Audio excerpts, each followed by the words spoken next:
早晨啊，Freddy。Hello，咁多位觀眾大家好。咁咧，我哋咧今日係會嚟繼續我哋嘅 podcast 嘅第三集啦。咁啊，上一次咧我哋咧就拍咗條影片啦，做咗 unboxing 咁樣啦。咁咧反應都好似幾好喎，咁樣。咁咧今日咧我哋咧嘅 podcast 咧嘅主題咧就會同大家去睇一睇呢一啲 week one 嘅一啲嘅 competitive deck 嘅 deck list 啊，咁樣一啲比賽多人啲嘅比賽嘅 deck list。咁阿滔，我哋今日會睇啲咩比賽啊？咁首先咧，我覺得我哋可以睇第一個 CCQ 啊。咁咧而家喺 index.com 度咧，如果你 search 到係 Warehouse 51 Games。同埋 咁 Fans Comic 都有呢個 CCQ 啦。咁當時咧，呢個應該係我諗係最早第一個接近100人嘅比賽咯，係嘛？係啊，呢個第一個接近100人嘅比賽。咁當時其實呢個 deck list 出咗之後咧，我諗Deals Inc 咧上面應該大部分人玩咧都係玩最 top 嗰4-5副嘅。係啊，都見到好多呢啲 top deck 嘅 deck list 都係好多人玩緊，好多人用緊。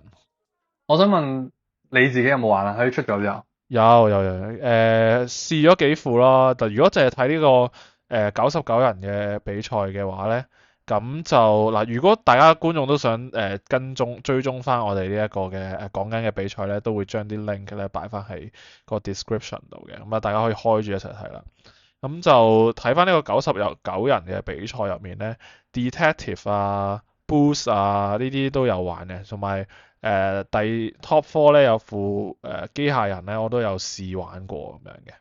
咁阿滔有冇玩下？梗係有啦。我想講咧，為咗跟上呢個，因為我哋準備緊8月尾啊香港嘅一個大型比賽啦，嗯，就係爭奪去 Asia Circuit 嗰個資格賽啦。咁我都開始備戰緊啦。咁我而家咧，其實我諗我睇翻雕星咧，我個勝率玩得最多咧係有3副啫啦。咁都係其實係頭3副啦，紅黃王子同埋紫灰嘅。嗯，我諗我紫灰打咗60幾場，我唔知算唔算多，定係紫灰60幾場 OK 啦，即係啱合格啦啱開始係嘛？接觸即係接觸新環境差唔多。係嘛？合格啦，淨係呢一副啫喎。咁我咧我講一講頭3咧，我自己其實3副裏面咧，我覺得最啱手型嘅咧，應該係紫灰嘅。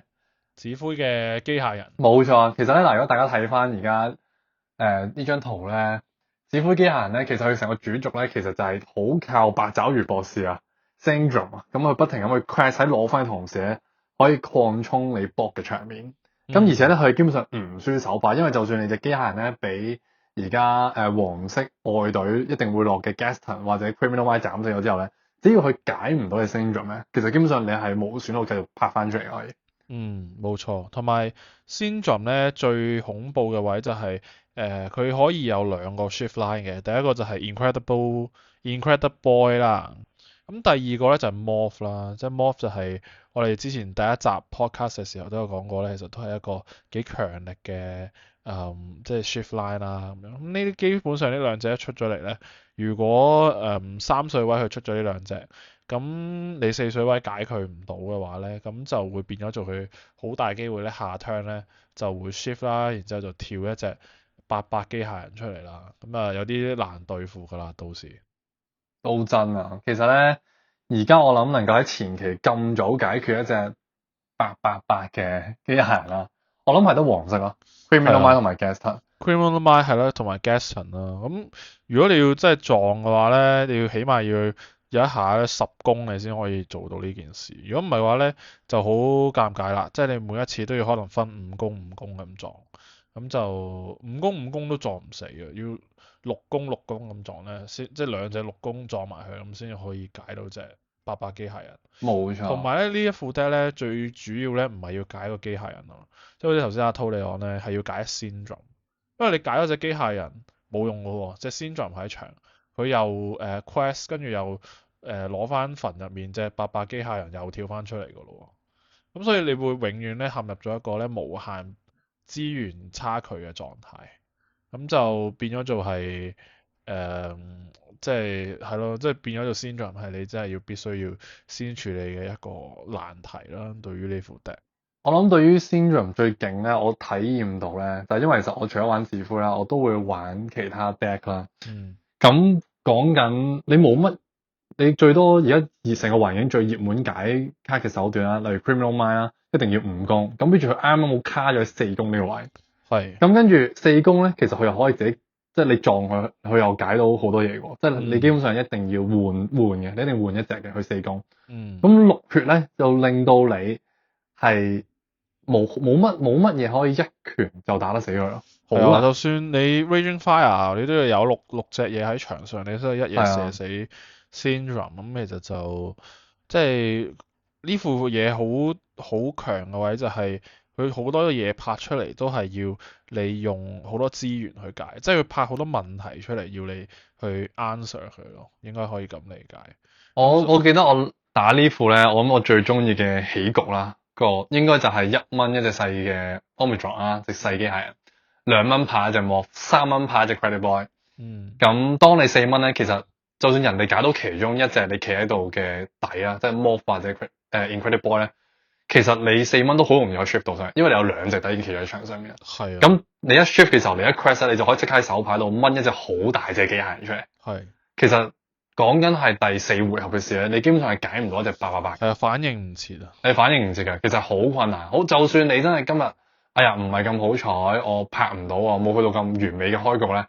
就算唔係咁完美，我都可以繼續用翻以前舊年代嘅指揮嘅開局，拍1、2、3、4，慢慢拍上去。咁因為去到第3蚊位咧，我哋會有一隻3蚊機械人或者叫做3蚊嘅貓仔咧，佢都可以仍然唱到 Raging Fire。咁個開局就有啲似以前咧，講緊 Set 9仲有 Calhoun 年代啊。Calhoun 年代。咁又係1、2、3。咁你唔喐嘅時候咧，我射死咗你一隻之後，我就可以慢慢喐啦。係，即係中速 deck 啦，即係中速 deck 不嬲嘅起局咁樣啦。都好穩定啊，其實呢一副嘢。係啊，但係咧，我覺得咧，佢都有2個弱點嘅。首先第一係，即係頭先阿濤你都有講啦，即係好多好怕黃色嗰啲 action 啊，或者指定殺人嘅嘢嘅。即係我覺得呢個係第一樣啦。跟住第二樣咧就係都好怕鋪場。因為咧，呢副嘢咧其實都好多 shift line 啦，即係代表住佢嘅場咧應該係唔會好多 character 嘅，即係你 shift 咗，可能你用一 turn shift 咗，可能你就即係可能你相比起人哋，可能已經少咗2-3隻 character 喺場上。係。咁所以咧，我覺得咧呢副 deck 嘅第二個弱點咧就係有啲難去應付一啲鋪展得比較快嘅牌組，譬如話 Ego 啦。Ego 可能咧都未必咁好解，因為始終你出咗隻機械人出嚟，如果你唔係 shift 佢嘅，咁佢都仲要一 turn 時間先可以開始撞啦。咁如果人哋可以一 turn 可以拍到2-3隻 character 嘅咁樣，咁未必撞得切嘅。有陣時指揮呢一副機械人嘅時候，所以又唔可以話佢完全係 OP，但係佢係幾好去處理翻一啲mid range 嘅一啲中速嘅牌組，即係譬如可能黃灰啊、飛輪嘅紫灰啊，甚至係藍灰咧，其實我覺得都係呢副 deck 可以好好即係處理到嘅範圍。但可能調翻轉紅黃啊、黃綠快攻嗰啲咧，咁就可能會難啲去處理咁樣。哦，真啊！我自己打紅，我攞呢副打紅黃，我喺經驗裏面咧，勝率係比較低。係，因為紅黃咧，其實最誇張係嗰隻鴨仔啊，一隻2蚊拍出一隻史高治叔叔鴨仔。咁佢係可以養到一拳就打得死你嘅，其實係。一嚟啦，二嚟係佢都好多可以無視你機械人或者係 Syndrome 嘅手段，譬如話 Raging Storm 啦，清咗你場咧，其實你又要鋪過咧係好辛苦嘅，即係作為一個要 shift 嘅牌組嚟講。冇錯。係啦，所以講到呢度先啦，指揮機械人都值得睇，都值得期待嘅，我真係覺得。其實仲有好多開發空間，我真係覺得。好。因為呢副 deck 咧，我覺得其中一個可以改善嘅位咧，就係佢睇翻CCQ 呢個第3名玩家呢副 deck 啦，佢 Cast of the Ring 同埋究竟家姐係咪必落咧？我都係有個 question mark。我覺得家姐要落喎，因為家姐其實真係都係一個問題咯，即係交俾人哋一個問題啦。究竟點樣去解一隻4攻嘅4血又有1 resist 嘅嘅 character 咧，其實都要用好多資源啊，可能前期，因為佢其實最快 turn 3就可以出到㗎啦，即係我自己打落咧，我有將 Colours of the Wind 咧換做紫色 Hades。都得，因為 係啊 Class of the Wind 未必可以個個 match up 都發揮到佢最大功效。冇錯，咁跟住家姐咧，我就暫時未揾到替代品嘅，的確，但係我係有試過掹走隻底咯，即係即係我就冇落咁多隻4蚊嘅底咯，好似呢個第3名咁樣。即係因為我覺得佢唔係一個必定要第3 round shift 上嚟嘅，咁樣好啊。之後再睇下點樣開發先。下一副就係睇一睇第2名嘅王子啊。咁呢副我諗咧其實都唔需要講太多，因為我覺得呢副基本上其實係冇乜改過，同以前舊 set 喺 set 13出之前嘅環境。係，但係咧呢副嘢咧其實都幾啱應對依家個狀況，因為好似頭先講咁啦，即係依家好多大怪啦，咁啊 Gaston 嘅加入同埋呢個 Criminal's Mind 嘅加持底下咧，其實都令到佢炸場嘅控制嘅嗰個效果都好強嘅，即係成副 deck。同埋咧，要可以留意下咧，其實呢副王子咧係冇 Raging Storm 嘅。呢個真係啦，所以咧佢整體嚟講咧都係靠呢個 Demona 啦去清場啦。咁啊，同埋咧加咗隻毛毛喺度啦，就可以執翻啲關鍵攞嚟清場嘅 character。譬如話係6啦，Sven 啦，即係 Evasive 4攻sorry 4 cost Challenger 加3嘅 Rush 嘅嗰隻6啦。咁同埋咧 control 嘅手段都多咗啲嘅，即係譬如話又會多咗大三婆啦，以前王子都少，開頭就多落大三婆嘅，但係依家咧就少咗，即係set 12嘅尾段就少咗落大三婆。依家可能因為退環境咧，即係譬如話可能Elsa 又出咗局啦咁樣，咁啊變咗做大三婆啊，或者係你見到3蚊嘅 evasive 嘅轉雙 foul 咧 par 咧都落咗。就會變咗個成副 deck 就多咗一啲控場手段，即係你可以睇翻副 deck 咧，可以控場嘅卡啦，包括咗貓啦、Violet Par 啦、Isis 啦，可以扭壞人啦，Sven 啊撞爆人哋啲 character 啦，跟住跳跳虎可以解低 cost 啊。Hades 就半支單解啦，大三婆又轉雙轉對面啦，跟住 Demona 扭環對面啦，加埋 Criminal Mind，跟住加基本上有9張卡係可以做到控場效果咁樣，所以就整體嚟講就係一個單解嘅 mid range 卡 mid range deck 咁樣咯。所以我完全理解咧點解佢打唔贏紅王，即係我睇翻配置嘅話。冇錯，即係太多單解啦，太多單解。同埋個 tempo 唔夠快，其實係你睇翻咧，其實佢冇乜攞嚟跑兩攞嘅嘢。係基本上我諗成副 deck 係得 Demona 做到咯。mid range 啦，呢副嘢偏向即係 mid range 嘅。但係佢又喺 mid range 嚟講咧，都算係又控制到 mid range 嗰堆嘢嘅牌組咯。即係譬如話可能史迪仔咁樣嘅，史迪仔 shift 咗史迪仔，基本上你出咗隻大三婆又係控住佢場嘅。撞死佢之餘，又可以即刻俾多1蚊轉雙轉走多一隻，所以佢又係即係幾 control 到mid range 其他牌組，咁啊同可能指揮機械人就5波咁樣咯，即係整體嚟講。同埋多個 bestie 可以 search 卡，其實又係 bestie 幾 good，係啊，又係好 good 嘅一個因為就咁睇咧，佢係冇好多 character，sorry 冇好多 action 卡，佢得佢冇咗 Raging Fire，咁所以基本上係除咗自己 bestie 有4張之外，得3張 Criminal Mind 同埋4本書。係啦，即係佢唔似灰色有 Raging Fire 可以單解人咯，即係佢變相係Raging Storm 就冇咗啦，咁所以係咯，即係透過呢幾張 action 去做，咁就我自己覺得咧，呢副嘢咧其實都係 Raging Storm 又可以落翻啦，跟住我見佢有 Mowgli 啊，即係又可以控下人哋啲 action 卡咁樣，所以就整體嚟講幾 good 啦，即係睇下佢會唔會再多啲。喺呢個 meta 度有 contribution，即係始終呢兩個比賽裏面都係得呢一副王子係即係上到去top 啦。都震喎，我冇諗過王子得一副咯。仲有副 top 8嘅，不過係有副 top 8咯。不過係咯，我哋講住 top 4先而家。好，咁跟住最尾呢場比賽會想講埋紅黃啊，咁都係暫時我雕精勝率最高嘅一副，都係最多人玩嘅一副。咁而家喺 control 嘅角度咧，呢副應該係站喺頂尖啊！真係，始終佢覆蓋面咧都比較大啲，即係佢攞嚟 control 嘅嘢嘅覆蓋面大好多。我自己玩呢副嘅時候咧，我最深刻嘅體驗就係只要對手係以 character 為主嘅牌組咧，基本上勝率都可以係5-5波嘅，係先後手都係，係真心先後手都可以做到5波，就係因為合理多咗我諗係4蚊嗰張 red alert 啊，呢張其實好 key 嘅，我發覺好 key，真係好 key 呢張 red alert，因為點解咧？red alert 係一張可以直接選擇去 banish 3攻以下 character 角色。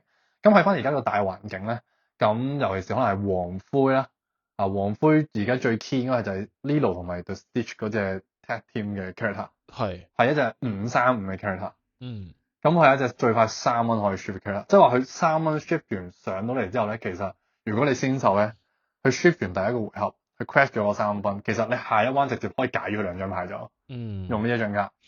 係嘅，不過咧玩過紅黃嘅玩家咧就會知道咧，其實紅黃咧有一個好大嘅弱點啦，就係你抽唔到 Red Beastari 咧，基本上都半陷啊，即係你嘅前期。因為咧紅黃嘅前期咧係好關鍵嘅，如果你捱唔到個前期咧，基本上咧你等唔到第一支 Raging Storm 出現，就都有啲困難㗎啦，即係行落去，因為始終你需要 boost 咧，其實就你需要 boost，即係你會用多啲水啦，你都好需要手牌啦，但係前期如果你冇 Red Beastari 咧，其實基本上就係冇手牌嘅，就令到咧成副 deck 好難運作咯，所以我會覺得咧紅黃呢一副 deck 咧係好需要咧你有一個好大嘅膽量啦，好大嘅耐性啦，你先係可以操作到。如果你對面可能18、19分你0分，但係你已經覺得輸硬嘅咁樣，咁就基本上你玩呢副 deck 就唔係好適合你啦，因為可能18、19分嘅時候你 top 到支 Raging Storm 或係咯 top 到支 Raging Storm 啦，應該得 Raging Storm 先救到你。咁就可能咧係翻嚟㗎啦，已經，因為你透過場地嘅跑分啊，或者係毛毛可以係咁執翻一啲有用嘅資源啊，其實咧你嘅場咧係好容易打翻嚟嘅，甚至可能 Olaf 嘅扣分啦，都係可以幫到你去逆轉局勢嘅。上一次即係上個禮拜四咧，就係睇到有一場有位紅黃玩家咧，就係咧佢透過 Olaf 咧去扣人分咧，令到佢可以係逆轉勝嘅，同埋場地嘅加分，令到佢逆轉勝到，所以就令到成件事咧就係哇紅黃咧係真係要俾好大耐性去玩咯，即係同埋盡量唔好做錯嘢咯，因為始終裡面嗰個技巧都會有喺入面嘅，所以就新手們咧可能要即係再練多啲啦，即係如果要玩呢一副 deck 嘅話，即係我覺得，我諗 item 俾人拆咗或者 draw 唔到個 diary 上手係最大嘅弱點啦。咁第二，但係咧其實佢有少少而家彌補到嘅，我覺得除咗本身 Ohana Miss Family 呢張卡可以彌補到之外咧，就係本身可以或者毛毛咧都係一張新嘅卡，令到個牌都更加即係減少咗個弱點嘅，因為毛毛不停咁幫你執翻啲嘢上嚟。係啊，咁最搞笑係咧，上次我哋講咧係毛毛接毛毛啊，而家變咗係啊，即係你見到5蚊同6蚊嗰隻 shift 到嘅毛毛咧，係太犀利，即係佢係可以 shift 完直接喺個墳度執翻呢兩張卡上嚟。其實都唔使啊，你只要咧係只要你墳度有隻毛毛，你牆上有隻毛毛，你隻毛毛死咗，你就可以永動機啊，係啦，冇錯，永遠有隻4/4嘅拍喺度咯。咁所以前期都夠你去壓住個場嘅。咁我自己覺得咧，如果我自己玩啦，其實我會 Magnificent 同埋 Olaf 咧，我會落翻4/4咯。會呢個我都覺得要。Olaf 我自己，如果我玩咧，Olaf 我一定會落4。係，我自己覺得係，因為 Olaf 真係夠你場，你拍到佢出嚟，可能你就已經可以呢度冇落啦，但係我自己都幾中意 Pirates Live 啦。即係可以唱拍咗出嚟，可能下槍你冇 Olaf，你有 Pirates Live 你都可以扣人分加自己分。都係嘅，都唔錯。係啊，所以就係咯，要一邊拖慢對面節奏，一邊 build up 自己節奏嘅一副 deck 咁樣咯。係幾好嘅。我覺得呢副 deck 應該係暫時目前為止咧，我覺得勝率最高，而且都係而家暫時 meta 冇乜嘢可以 counter 到佢咯。我諗有一副嘅，我玩咗呢個我都玩咗大概50零60場嘅。我有一副我覺得係令我最痛苦咧，就係一個除咗內戰痛苦之外咧，就係一副好似以黃綠 item 為主。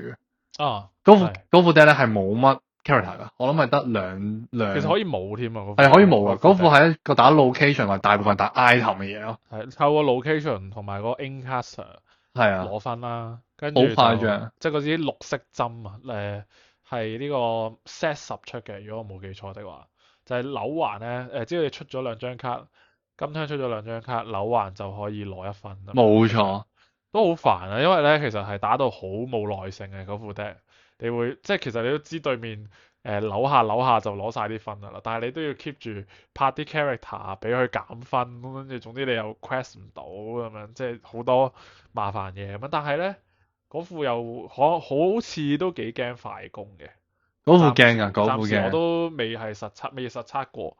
但係就係咁樣咯，即係呢個題外話啦，即係暫時未見到啲咩比賽成績，但絕對係有可能係有呢個即係佢唔怕 control 咯，應該佔一個席位咯，係啊即係我覺得都可能可以係個 meta。因為紅黃係冇拆 item 嘅能力㗎。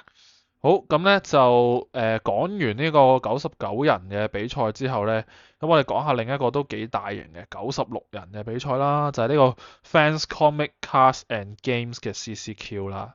咁咧咁我去睇下，即係睇下有咩 deck 咧係幾有趣啦。咁首先我會想講下咧第3名嗰副咧Detective 先嘅。乜 detective 嚟講咧，其實就以前嘅 meta 都有㗎啦，即係會有一個 detective 嘅 deck list 喺入面啦。咁但係就嗰陣時嘅競爭性唔算好大啊。咁但係咧，依家咧 detective 咧似乎咧起到頭喎。點解咧？其實因為咧冇咗啲藍紫啊、藍綠呢啲咧清場清得好犀利嘅牌組之後咧，亦都冇黃綠呢一啲。即係黃綠依家個跑分咧都冇以前咁勁啦，即係嗰個 control 能力同埋個跑分速度都稍為慢咗少少。咁就變相咧，其實咧藍灰 detective 咧就有呢個起頭嘅跡象，因為始終咧藍灰 detective 咧成個嘅 package 咧都已經係有喺度啊。即係譬如話Judy 同埋呢個 Nick 咧，其實都有呢個幫你補牌嘅能力啦。咁同埋咧，亦都有一個6蚊嘅 Judy 咧，係可以加強呢個解牌嘅功能啦。加上咧新 set 咧又出咗隻7蚊嘅 Tag Team 啦，就係呢個 Darkwing 同埋呢個 Launchpad 嘅 Tag Team 啦，令到嗰個攞分能力又加強咗啦。所以咧整體嚟講咧，就成副 deck 咧嗰個侵略性啊，或者係咧攞分能力啊，其實咧都俾到唔少壓力嘅。咁啊，加上咧，其實咧，我發現咧，今次咧呢一副 deck 入面咧，其實有個好強嘅 MVP 啊，就係 Launchpad 啊，就係呢個2蚊銀鷹2-3嘅一張卡啦。咁呢張卡咧，其實佢強嘅位就係咧，佢每 round 咧可以扭橫自己去抽一張牌。如果咧有 Darkwing 嘅時候咧，更加係唔需要 discard 啦，即係本身係抽1棄1嘅。有 Darkwing 嘅時候咧就可以係變成淨係抽1，咁成副 deck 入面咧1、2、3水都有 Darkwing 喺度，咁所以咧整體嚟講咧，其實係好容易可以做到呢個抽牌嘅一個嘅功能喺入面啊。咁啊我自己咧喺上個星期4咧都係咧用緊呢個 Darkwing 嘅呢套 detective 去打啦，咁成績咧就中規中矩啦，2勝2敗啦，可能未去到好熟呢一副牌組，但係咧都體驗到咧 Launchpad 嗰個拉開資源差距嘅嗰個功能。咁啊，阿濤點睇呢副 deck 啊？我自己覺得咧，呢副 deck 如果係打最新嘅黃灰啊，應該都係好 counter。點解？因為佢前面鋪場，佢係比較多 ward。咁呢一副咧，我見到副變體咧，佢會加少少4蚊 ward 嘅仙女。Mary Red 明。咁係就係攞嚟 counter 黃灰啊、紅黃嗰啲紫嗰啲紫卡嗰啲啊，係多咗啲 ward 㗎呢一副係。係始終紅黃咧都係呢一副藍灰 detective 嘅最大敵人啊，我覺得。做好多真時候咧，因為咧呢一副藍灰咧有咩弱點咧，就係、佢跑分咧一前期跑得好慢，即係因為 launchpad 咧好多時候扭環你都要攞嚟抽牌啦，其實佢就已經冇 quest 到噶啦，因為加上咧一二三水甚至去到四水咧，其實都係好多一 lore 嘅卡啦，可能你要 shift 你先會shift 隻 neck 啊，shift 隻 violet par 啊，你先會開始有啲兩 lore 嘅嘢跑緊。咁去到五水，你可能先會出到隻 TT 啦，咁去幫你去又邊撞邊跑分。即係整體嚟講，成副嘢係解人哋啲 character 多過自己跑分嘅。咁啊，令到咧就會陷入咗喺紅黃嗰個節奏度啦。就係、你前期唔跑分啊，後期你冇得跑噶咯喎，我就 Raging Storm 你咁樣 Ward 都清場冇用啊咁樣，係啦，Ward 都冇用。所以就變相咧係，如果你打紅黃咧，前面咧就要盡跑啦，咁啊令到你可能又會輸咗啲 bot 啊咁樣。我都有諗過好多打紅黃嘅方法，即係譬如話可能你出少啲 character，令到你咧個 bot 咧就唔會陷入咗去人哋 Raging Storm 你可以好賺嘅局面啦。但係咧都會有少少即係難去處理對面呢啲好多 character 嘅 moment 啊，咁所以就變相就會難打啲咯，即係對紅黃嚟講，即係綜合嚟講都係難打嘅。但多個 ward 會唔會好啲咧？呢個我都有考慮到。不過如果你嘅 character 裏面少咗 detective，咁你 Judy Hopps 去揾啱嘅對象嘅卡嘅時候，就個難度又會高咗少少。同埋咧，呢副 deck 都係要好需要落一啲炸 item 啦，去處理紅黃呢個問題咯。我有啊，落咗 Brutal。係啦，咁同埋咧呢副 deck 我覺得有另外咧有個黑星就係頭先有提到嘅機械人，因為機械人咧始終佢都係有 resist 加二呢個嘅狀況出現啦。咁好多 mid range 都係㗎啦，頭先都有提過，即係就係唔夠攻擊力去一下處理咗佢啲機械人，加上呢副 deck 跑分比較慢。咁就變相咧，其實機械人咧嗰個控場能力會強過呢一副藍灰嘅。未必喎，我反而覺得，因為咧我自己打我以前打即係我打紫灰嘅時候咧，我對過呢副都兩三次。其實佢哋用 Let It Go 或者有啲係會加 Hades 作為解牌手段都幾強。係啊，不過咧我自己我覺得就所以一定要落翻 Hades，所以如果要打機械人，係，但係 Let It Go 咧，因為始終第一呢副得兩張 Let It Go 啦，誒、解唔晒所有跳出嚟嘅機械人，同埋一定要好準時到咯，將 Let It Go。如果唔係嘅話咧，你一定要用自己啲 body 去撞，咁就蝕噶啦。即係始終就算跳到最大隻嘅 Darkwing Duck TT 咧，都係得5攻嘅。你撞埋去隻唔好講8攻嗰隻機械人啦，6攻嗰隻機械人你都要撞兩下先死。都係。係啊，所以就有啲尷尬啦。不過呢副 deck 仲有好多改進空間嘅，我覺得。即係譬如話，可能落嗰張3蚊歌可以俾 hero 直接撞一啲企值 character 嘅，嗰張卡其實都好唔錯。所以就拭目以待啦，睇下藍灰會點樣去進展。咁我哋講下第二副啦。咁第二副咧想講第二名嗰副啊，就係呢個黃綠 circle 啊。哇！呢副我輸過好多次。係啊，黃綠 circle 咧，我想講連 DKP 都有玩。係喎。係啊，我哋嘅隊長啊，前排咧先至喺 Duel 咧遇到個自稱 DKP 嘅人，玩緊黃綠 circle，幾有趣，我覺得成件事。唔知係咪真嘅唔知 DKP？係咪真，但係佢講到佢操作都似 DKP 嘅，呢個有啲呢個都係幾有趣嘅體驗啦。咁我哋講一副 deck 先啦。成副 deck 咧，你淨係睇頭兩行咧，你會諗，喂，係咪黃綠狗嚟㗎咁樣？因為有 Eleanor 啦，有公主，有樹，有 Angel 嗰啲咁樣。但係咧，其實咧睇到後面咧，就發現哇，有嗰個叫做 Milo 啦，有史力仔，有Prince Philip 啦咁樣，你就 feel 到係啦，係呢個 Circle of Life 啦。咁 Circle of Life 咧，其實即係點解強咧？因為咧好易咧，你就唔，我覺得係好易，你唔理解佢係一副 Circle of Life，跟住你就冇好好去處理佢嗰啲唱歌嘅歌手，咁你就會一俾佢唔小心俾佢儲到8 cost 咧，跳到張 Circle of Life 跳到隻大嘢，咁你基本上就輸㗎啦嗰陣時。即係就好似機械人咁樣啦，你頭第四、第五 turn 你就跳到隻大嘢咧，好難處理嘅，即係好難去 remove 佢啦，或者係去應對到呢一隻咁大嘅 character 嘅時候咧，你嘅 tempo 就會慢慢咁輸咗咁樣咯。咁加上咧，我覺得今次 Circle of Life 咧，其實佢都多咗好多輔助，譬如話3 cost 嘅 talk 啦，可以抽2棄1啦。同埋4蚊嘅 Rapunzel 啦，掉一張卡可以彈人哋一隻上手啦，呢啲都係可以幫到你咧，係去快速去堆到墳嘅一啲手段啦。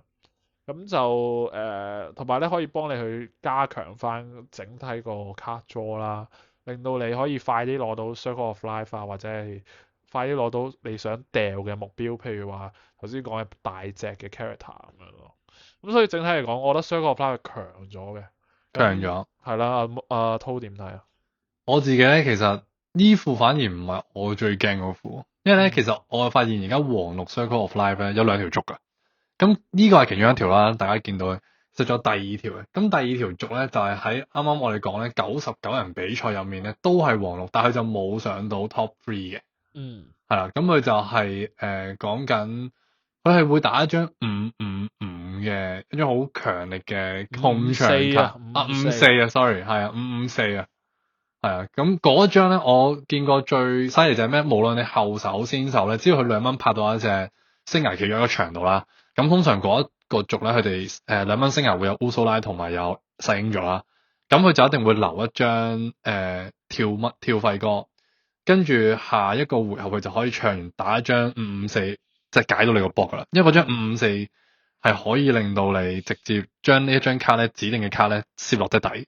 嗯。咁副狀咧就係對手可以喺俾人攝咗底嘅時候咧，喺個墳度攞翻張嘢出嚟。係。但其實喺嗰個時候，通常個墳係冇嘢嘅。嗯。所以其實基本上係完美解咗你個波嘅可以。更正下係洗暈翻入去，即係有少少似 You Are Welcome。哦，係啊。係，哦，sorry。冇錯。咁就呢張卡咧，其實就我自己咧，佢喺一出嘅時候，我自己都好中意嘅，因為我覺得佢5蚊就可以做一個咁強力嘅單解咧。又唔使落水，又唔使好似 You Are Welcome 咁俾人抽翻2咧，其實係一個幾強力嘅效果嚟嘅，即係又唔會俾人喺墳度有機會跳翻出嚟啊，佢係使翻入 deck 咁樣。咁但係咧有個問題嘅就係咧，如果你後期抽到佢咧，真係唔知出唔出佢好嘅有陣時，因為即係始終即係如果人哋已經有啲好勁嘅嘢落咗墳啊咁樣，咁就比較尷尬啲啦。同埋咧，你可以想象到咧。如果佢打翻 Mirror Match 嘅，即係可能遲啲 Circle of Life 好多人玩啦咁樣，咁呢副 deck 咧，即係 Circle of Life 其實簡單啲嚟講，即係你會即係將啲嘢掉落墳啊嘛。咁如果你即係如果呢張卡喺手上面，你一定唔會想出佢嘅，因為一出佢咧，基本上就免費幫人 Circle of Life 一次咁樣。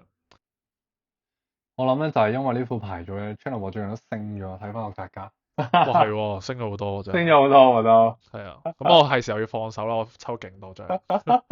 我以前我 set 手嘅時候抽到我麻木咗啊，已經抽呢張卡。嗰陣時仲心諗啦，呢張有咩用啊？點用啊？藍綠都唔用，其他仲用到㗎咩？我以前用綠紙㗎，玩嗰個即係咁將人哋個墳咧擺翻入 deck 底嗰副 deck 咧，咁樣令到個 Channel 咪可以即係人哋咪跳唔到嘢上嚟咯咁樣，但係就係咁咯，即係依家終於起到頭啦，起到頭都非常開心。有出頭天啊 Channel。冇錯。咁我哋講埋最後一副 deck 啦，就係呢個又係指灰喎，即係咧佢係嗰場比賽冠軍啦，就係呢個指灰嘅偏向 villain 啦，但係就即係都偏向一啲以前嘅指灰嘅建構嘅，不過多咗我最中意嘅呢 set 我最中意嘅 Magnificent and Diablo Tag Team 啦咁樣。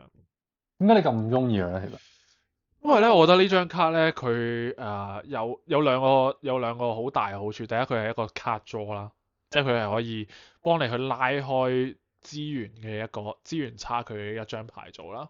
咁第二咧，佢係可以唔使 cost shift 到嘅，即係佢有個效果就係如果你嘅墳入面咧有5張 character 嘅話咧，咁你就可以免費咧就 shift 喺一張即係張底上面啦咁樣。咁咧又係一個拉開資源差距嘅一個手段嚟嘅。因為始終你唔使用5蚊咧，你啲呢 round 你啲5蚊咧可能係有一個好大嘅作用。譬如話可能你差5蚊，即係可能你手上有張 Demona 咁樣嘅，你又有1蚊，有多1蚊咁樣，咁其實你可能 shift 咗呢一張0蚊 shift 咗呢一張Magnificent，再拍一張Demona 出嚟咁樣，咁其實你就賺3張加多1張手牌噶咯。即係如果可能你冇手牌嘅話，咁所以咧個資源差距又可以再拉開一啲啲咁樣，咁令到你容易啲可以喺場 game 度攞到啲優勢咯。咁係咯，即係其實即係我哋都可以簡單啲咁講下呢副牌組啦。其實啲構成咧就係將指灰裏面而家好勁嘅卡擺晒入去咯。即係譬如話係Morph 你又會見到啦，頭先我哋講好強嘅 Violet Par 你又見到啦。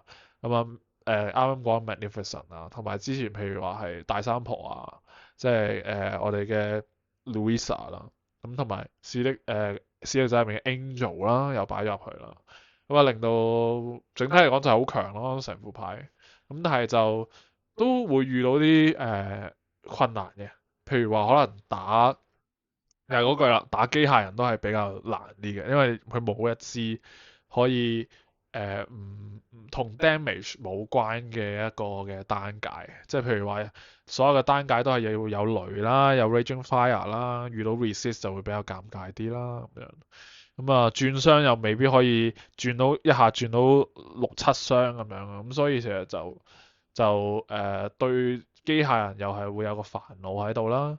甚至可能你一對紅黃嘅即係 boost，即係我哋頭先講嘅嗰個毛毛嗰副 deck 咧，又可能都會有啲難度嘅。即係但係咧呢副好過藍灰嘅 detective，因為跑嘅能力係高少少嘅，即係唔會話跑唔贏。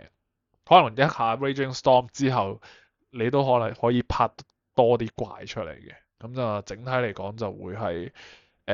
我覺得會全面啲咯，咁亦都係我依家用緊嘅牌組咯。咁啊，可以拭目以待，睇下仲有啲咩改變啦。小公指灰嗰個發揮空間都好大。都真。我覺得指灰咧，其實應該係咁多 set 嘢，不嬲都係中規中矩。係啊，又有 control 能力啦，又有得 draw 牌啦，即係其實都冇乜輸啊。講真。想當年咧，我哋即係懷念過去嘅時候咧，喺 set 9啱啱出啦，咁嗰陣時其實指灰打mid range 打 control 都好犀利嘅。憑住一手 challenger 嘅，跟住嗰個有船長 Captain Hook 咧。係。咁跟住之後，但係因為啲嘢開始大隻啦，打唔死人啦，諗住指灰從此沒落啦。點知又跑咗隊 Argo 出嚟喎。Argo 即係10日之後，就係因為嗰隻Pocahontas 啦，同埋Underdog 嘅Christopher Robin。即係將 Underdog 然後可以2-1-3跑2路。係。咁跟住之後咧，即係10月出嘅時候，突然間又彈咗一副小矮人出嚟。即係指灰咧，我覺得呢個組合咧係不嬲都好多驚喜啊！好多驚喜啦，同埋好多 support 咯，我覺得都好萬變啊！我覺得呢副其實指灰係真係中規中矩嘅，不嬲都係，好似永遠都唔會跌出 T1、T2呢個 range。希望指灰都有得繼續玩下咁樣咯，即係應該會。始終依家個新環境咧個轉變好多，即係可能你而家都唔知道啊有咩 deck 係可能再冒起嘅，可能多咗少少手段去處理 item，咁紅黃又俾人打咗落去㗎啦，咁或者可能係其實依家個 mid range 嘅大環境好強啦，即係好多副 mid range 起頭，Argo 可唔可以支持落去咧？又係一個未知數咁樣。咁我哋講少少 bonus 啦，好唔好啊？因為咧仲有一個小比賽啊，就係咧10人嘅比賽裏面咧都有一啲 deck 咧幾有趣啊。咁啊講少少啦。你講先啊，你想講邊副啊？我想講綠灰啊。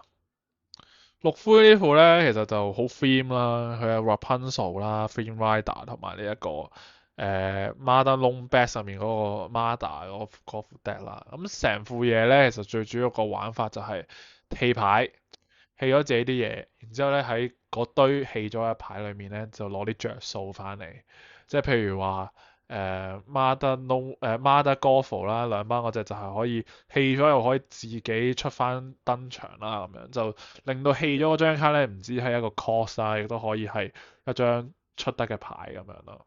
咁啊，同埋咧，我覺得佢最有趣咧係裡面咧配咗一啲咧喺 Darkwing Dusk 嗰套嘢入面咧嘅 villain 啊，就係阿 Megavolt 啊，就係呢個如果你冇晒手牌咧，佢有兩 resist。呢個咧都幾有趣，而且其實咧你都可以當係一張0-4嘅，基本上佢都唔會識打人，但係佢就可以係咁跑分。你冇晒手牌嘅時候咧，你又奈佢唔何啦。即係頭先我哋都講過啦，機械人點解咁難處理咧？因為佢有兩 resist。依家佢呢隻嘢就有兩 resist 嘅跑3囉版本，即係佢唔係攞嚟撞人嘅，攞嚟跑。同埋咧仲有張上 set 定係上一 set 嘅 Gizmo Duck 啊。resist 加1，如果咧你冇手牌咧，對面唔可以出4蚊 action。呢個都幾有趣，控制住人哋咧唔可以出 action 啦。即係譬如話嗰啲雷啊，嗰啲又打你唔到啊咁樣，咁你又可以保護。Raging Storm 都冇啊。Raging Storm 係4 cost 以上啊，所以 Raging Storm 又炸你唔到啦。所以咧整得呢張卡其實咧字面上幾好嘅，但係可唔可以5蚊出到嘅時候？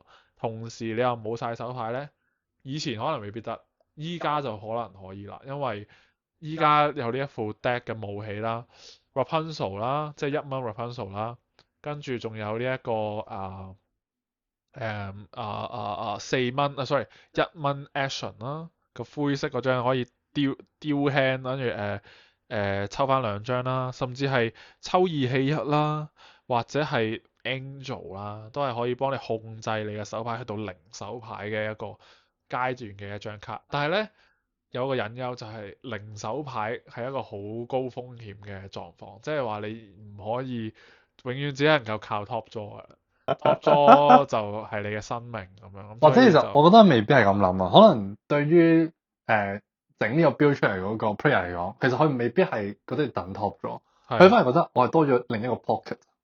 佢將 discard 視為自己一個手牌隊，係嘅。我覺得其實可能係用呢個諗法去玩呢副卡，都可以。佢未必係靠，佢未必係真係咁依賴 top draw。或者咁諗啦，即係咧將0手牌變咗做係場上嘅 advantage，即係譬如話4蚊 action 出唔到啊，加2 resist 呢啲都係一啲你0手牌換嚟嘅代價，換嚟嘅一個結果咁樣。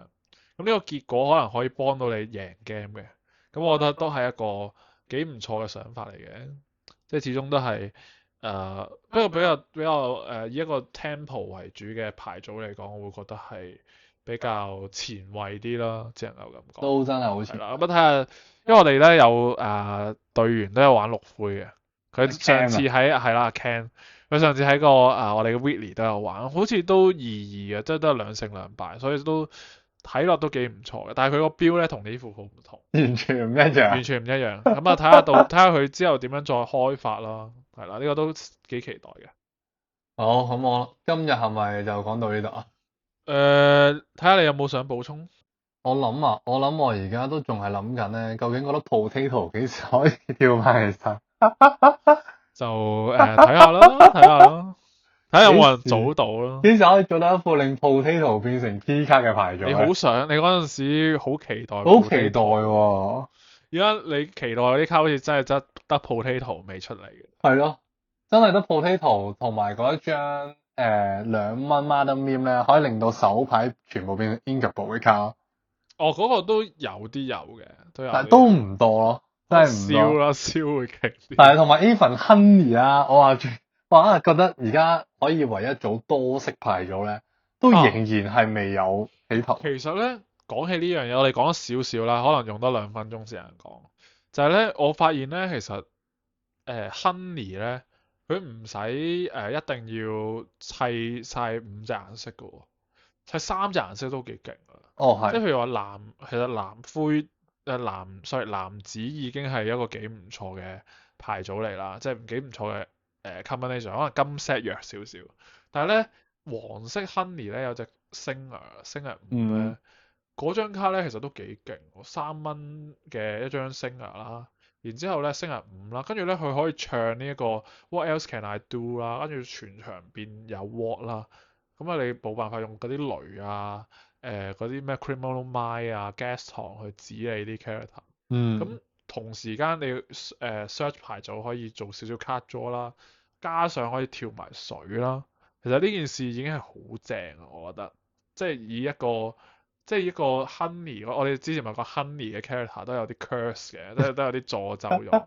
但我覺得反而係呢張卡冇咯，冇被詛咒，個 stat 超靚，都星量係， 5係幾好嘅一因個。為男子不嬲係冇星牙嘅。係啊，所以1、2、3 4蚊跳水加抽牌加 what，其實我覺得整體嚟講好過即係啲純4蚊跳水咁樣嘅狀況。都係，係啦，但係可能要啲 combo 咯。我都輸過一場俾呢一副 Honey 嘅，係啊。真定假？但係佢咁，你諗翻 Honey 嗰個含量都好少嘅，即係佢都會變咗落翻多啲 control 啊咁樣，所以幾好啊！我覺得呢個題幾好玩。咁我哋今日個節目時間去到呢度先啦，即係好啊，同大家 review 咗少少 deck list 啦咁樣，咁希望都幫到大家去揾到自己靈同靈魂契合嘅牌組啦。揾到大家嘅本命 deck 啊！因為始終祝大家大賽都就快到啦，係啦，咁亦都希望新手係可以有啲insight 可以睇到咯，係啦。好，咁今日嘅時間嚟到呢度啦，咁我哋下條 podcast 或者下條 video 我哋再見面咯，拜拜。拜拜。